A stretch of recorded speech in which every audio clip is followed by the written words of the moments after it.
अस्सलाम वालेकुम, मैं हूं आपका मेज़बान अज़हर ख़ान न्याज़ी और आप हमारा चैनल देख रहे हैं एके न्यूज़। और इस टाइम पर हम मौजूद हैं यूबीएल कॉम्प्लेक्स में और यहाँ पर कराची ब्लू और फाटा की टीमें आमने-सामने हैं, जो कि कायद-ए-आज़म ट्रॉफ़ी के लिए क्वालीफ़ाई करने के लिए ये जंग जारी है, जिसमें 16 टीमें हैं। तो आज सेकंड डे का फ़ैसला जो था वो कराची ने 195 रन किए और 8 खिलाड़ी उनके आउट हो चुके हैं और कल तीसरे दिन का रोज़ दोबारा से यहाँ से इनिंग का आगाज़ होगा।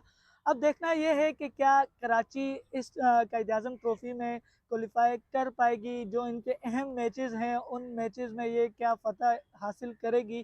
क्योंकि इनमें बड़े-बड़े नाम भी हैं, कराची ब्लू में भी, कराची व्हाइट में भी, जिस तरह आप देख लें साउथ शकील है, उसके बाद आप देख लें उमैर बिन यूसुफ जो कि अच्छे यंगस्टर हैं और आगे परफ़ॉर्म करते हुए आ रहे हैं, मीर हमज़ा हैं और काफ़ी यंगस्टर इस टीम को भी सपोर्ट कर रहे हैं और दूसरी टीम को भी। तो इंशाल्लाह देखना ये है कि क्या दोनों टीमें इस टाइम पर जो रिज़ल्ट है वो दोनों टीमें आमने-सामने हैं और हमारे यहाँ पर जो सबसे बड़े प्लेयर उस्मान खान वो भी इस टीम में जो कि हमारे अपने इलाके लांडी से ताल्लुक़ रखते हैं।